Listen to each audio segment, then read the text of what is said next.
sa likod ko. Ayan. Breakfast muna tayo, guys. Parang damit ko. Nakain. Ayan. Kape latte. Juice. No? Subukan ko. Ayan yung barko. Ayan.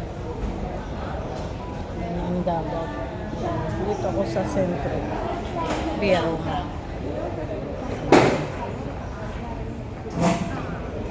Mga turista nasa likod ko.